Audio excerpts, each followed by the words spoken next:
Last week in Michigan politics, it was election night in communities across the state Tuesday. We break down results from some of the top races in our area. Plus, after severe storms and multiple confirmed tornadoes swept through southwest Michigan Tuesday night, Governor Whitmer traveled to the area to see some of the damage and lay out what the state is doing to help people get back on their feet. And as we get closer to November, disinformation around elections may have some wondering if broadcast stations can run political ads with disinformation in them. We break down what the rules are. I'm Josh Alburtus, and this is your 13 on your side rundown.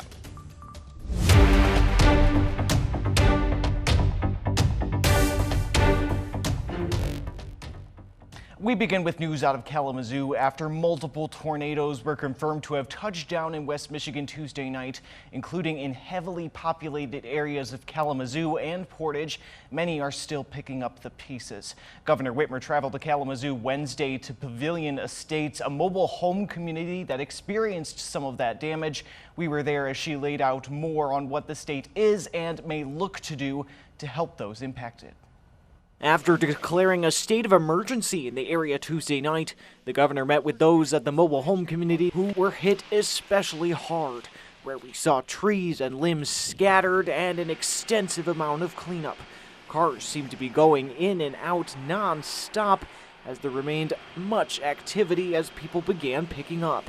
The governor's state of emergency is meant to allow state resources to get to affected areas more quickly. She was also asked by 13 on your side about the potential for federal assistance as well to help people get back on their feet. She said a request for aid couldn't be made until they knew the extent of the damage, making the state's surveying work key to helping those people. We can put in a request once there's been an assessment, and we can put some figures to the request. And so that's why the work of all the people that are here that are trying to take an account of all the different damage that's happened is so important right now. But until we have that, I can't submit anything to the federal government, and that's why we're going to try to move fast here. In the meantime, the governor urged people in need to make use of resources and help being made available by those including the sheriff's office and the Red Cross.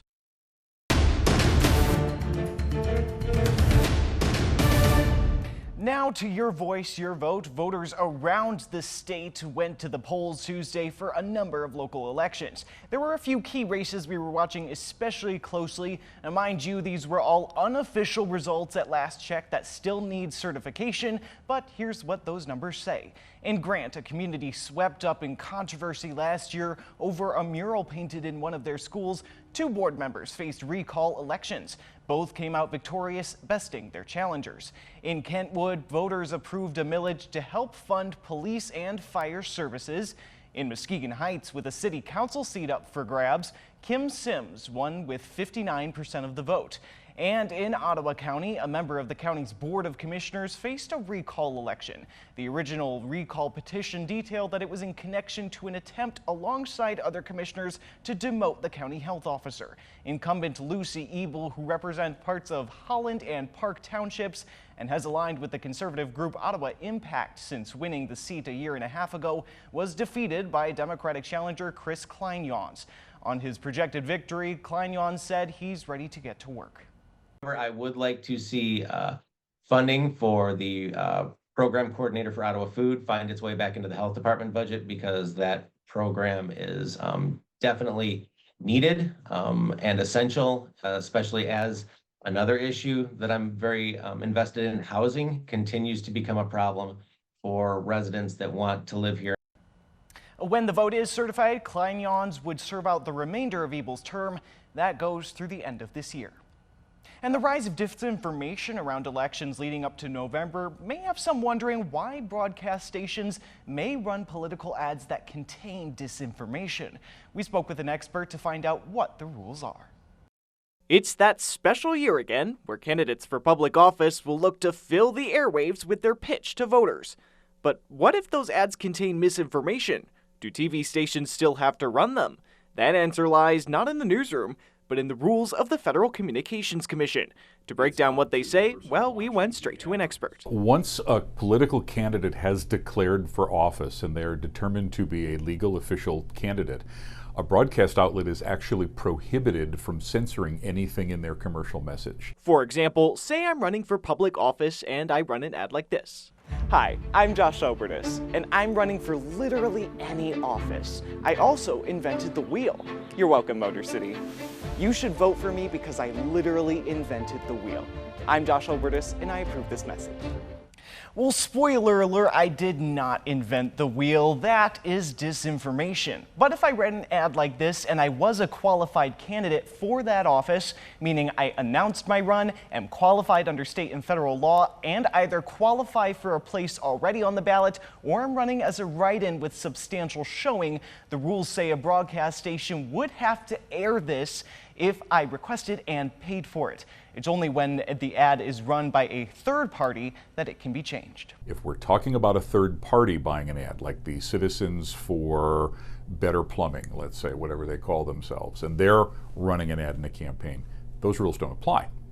The television station could go in and say, that doesn't seem right. We're going to take that out. But of course, some misinformation that could come from candidates' ads may be a little harder to identify than a claim that they invented the wheel.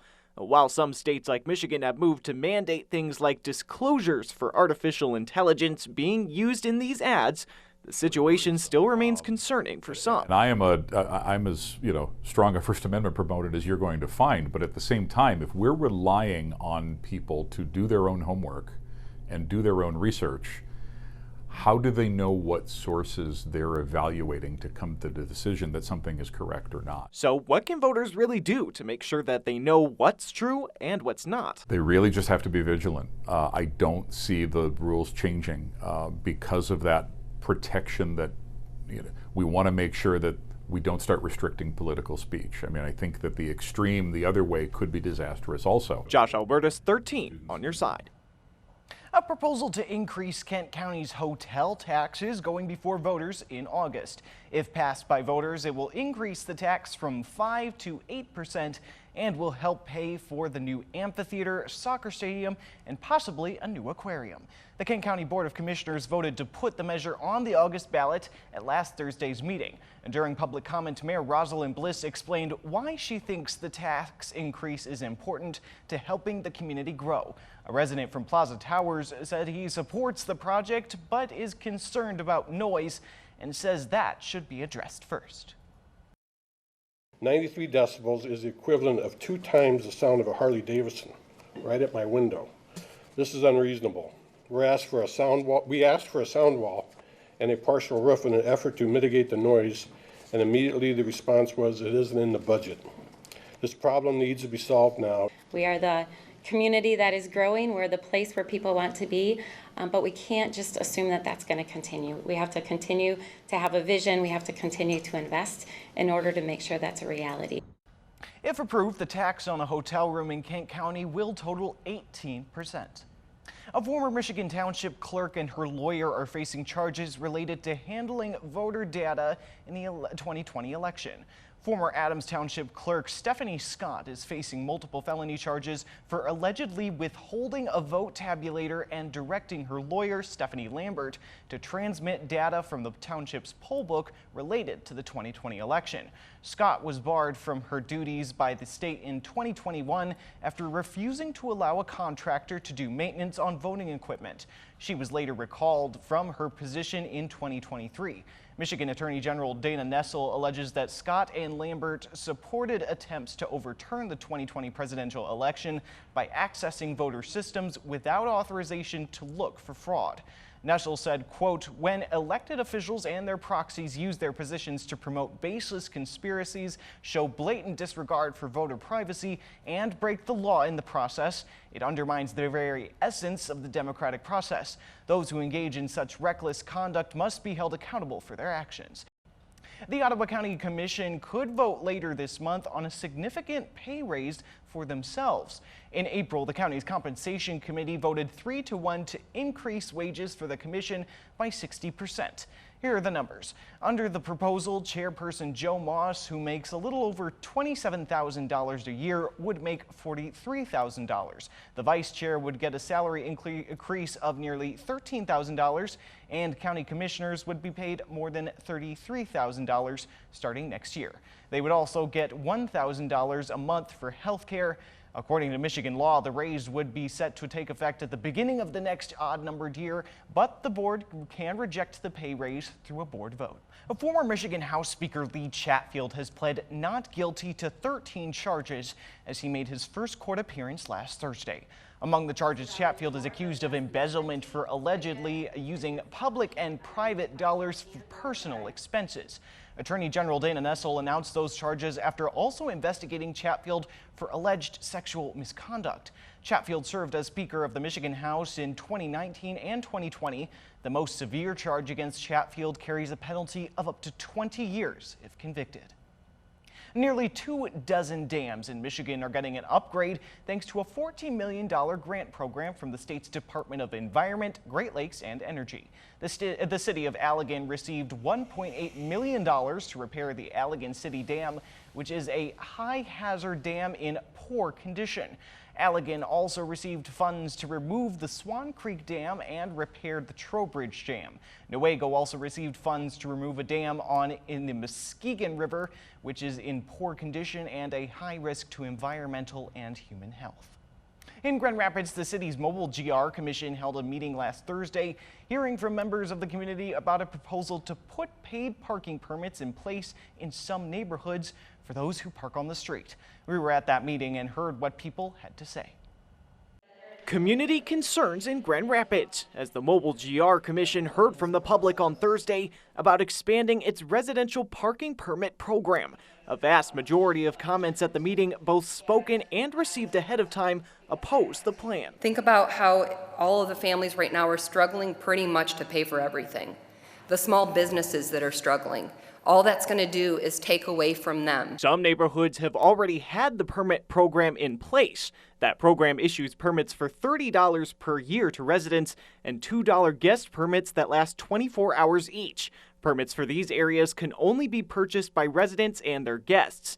But the area's leaders are considering expanding it to are in the Heritage Hill East Hills neighborhood and the John Ball area neighborhood. You can see that if you look at the counts that we just did from the fall that informed us of the current permit proposal, you can see that the parking pressures have now been alleviated up in the Noble neighborhood because of that residential permit parking area. But some in these areas believe it's just not necessary. I don't see any need at all for it in our neighborhood. We never have a lack of parking, even with all of the rentals around us. Others raised concerns for those without required documents under the current program and for those with disabilities. I have an invisible disability, meaning you can't look at me and say, oh, that's what's wrong with her, that's why she has a service dog. But I also run with a lot of people who are in mobility carts, in wheelchairs, in walkers, et cetera, et cetera. And those of us who actually use vehicles with ramps and have to be in a very specific spot for the ramp to drop, for people to be able to get out of their vehicle, this is not the way to fix it. And when it comes to potential new developments in the city, some believe the parking burden should lie elsewhere. If it is determined after the construction of the soccer stadium that protection for residential parking is required, then it should not be the residents that have to bear the burden of poor urban planning. Overall, for many that were at Thursday's meeting, the current proposal is unwanted.